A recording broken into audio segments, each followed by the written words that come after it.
apóstoles es muchísimo más que un fragmento de interés histórico. Porque detrás del nombre hay una persona y detrás de la persona, dentro de la persona, hay una personalidad. Hay un carácter, hay unas virtudes, hay unos defectos. Hay actos generosos, heroicos, hay pecados. ¿Lo sabía Jesús? Hay un texto del Evangelio que dice que antes de elegir de entre los muchos discípulos que tenía, de elegir a estos apóstoles, se pasó la noche orando. Es decir, no se lo tomó a broma el Señor. Hizo un serio discernimiento. Eligió a estos y no a otros, y él sabe por qué lo hizo. Pero es que uno de ellos, el propio evangelista Mateo lo cuenta, uno de ellos fue un traidor, Judas el Iscariote, y los otros no del mismo modo, pero también le abandonaron en el momento más difícil. Además, algunos sabemos que tenían un carácter muy fuerte. Él mismo, Jesús, el apóstol Santiago y a su hermano San Juan, les llamó los hijos del trueno y no les dijo eso por casualidad.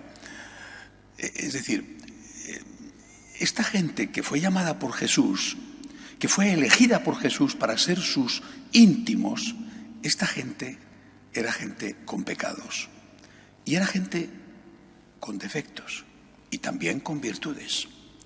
Ahora traslademos esto a nuestros días.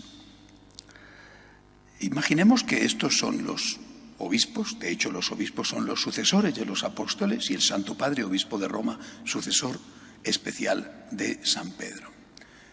Imaginemos que son los colaboradores de los obispos, que somos los sacerdotes.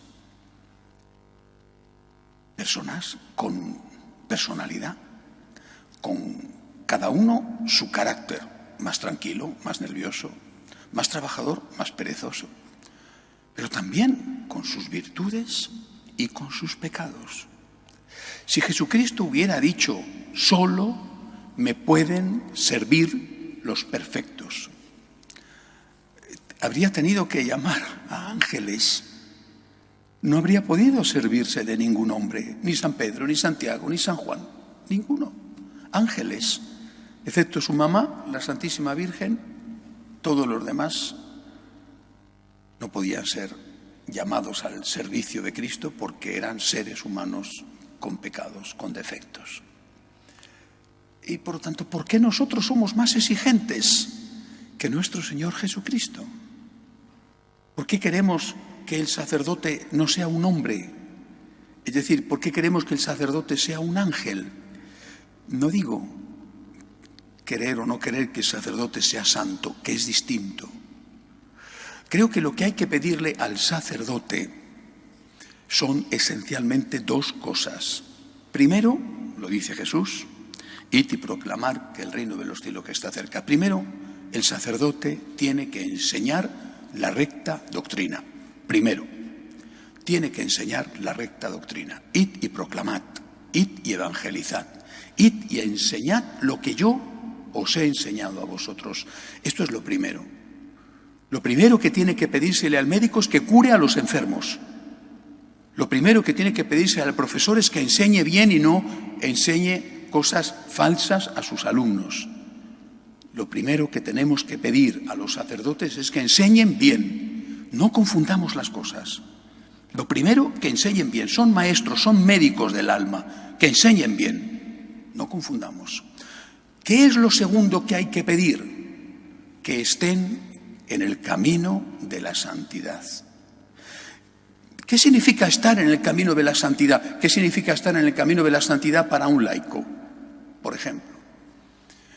Un laico, un casado, una mujer casada, que un día engaña a su esposa o a su esposo.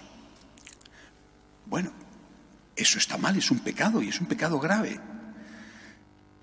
Ese señor, esa señora vienen a confesarse y el sacerdote por supuesto, les dice, les hace ver lo que ellos ya seguramente saben de sobra, que eso está mal, que tienen que terminar con eso, y ellos, cuando han ido a confesarse, son los primeros que han aceptado que eso tenía que acabar. Bueno, eso es un pecado. Es distinto de una situación de pecado.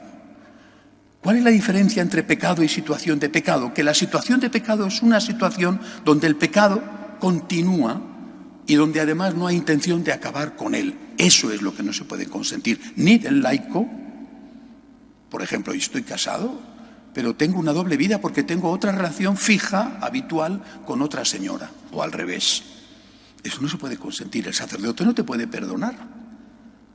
Bueno, pues eso no se le puede consentir tampoco al sacerdote. Si al laico no se le puede consentir que tenga una doble vida, tampoco se le puede consentir al sacerdote que tenga una doble vida. Es decir, lo que hay que pedir al sacerdote es, repito, primero, que enseñe bien, que enseñe la recta doctrina, que no enseñe sus opiniones, que no haga la liturgia a su manera, aunque tenga buena voluntad, eso lo sabe Dios, pero aún así tiene que ser fiel a la enseñanza de Jesucristo. Eso es lo primero que hay que pedirle, porque el laico se va a fiar de él, dado que él es el que representa a Jesucristo en ese momento en el altar. Y segundo, que ese sacerdote tiene que estar en un camino de santidad. Tiene sus defectos, tiene sus pecados, y tú no los tienes, y no los tenía San Pedro, y no los tenía San Juan, y no los tenía el apóstol Santiago.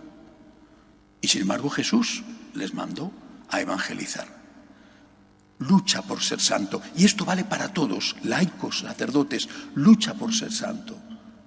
No te acostumbres al pecado, no justifiques el pecado, no te establezcas en una situación de pecado. Y si caes, pide perdón, 70 veces 7. Lucha por ser santo. Yo creo que esto es lo que tenemos que pedir hoy a los sacerdotes. Y además, lo digo como parte interesada, por supuesto, no soy obviamente neutral en este punto. Además, hay que acoger, hay que querer, hay que cuidar a los sacerdotes. No solo porque somos muy pocos y cada vez menos, y la ley de la oferta y la demanda hará que cada vez estemos más valorados a la fuerza, porque no hay, no solo por eso, sino porque el sacerdote, que es un ser humano, está luchando por ser santo y por seguir a Cristo. Pidamos a los sacerdotes que hagan lo posible por ser santos, que se arrepientan de sus pecados, que intenten corregir sus defectos, que enseñen la recta doctrina. Y cuidemos a los sacerdotes, ayudémosles para que enseñen esa doctrina y para que estén en el camino de la santidad. Que así sea.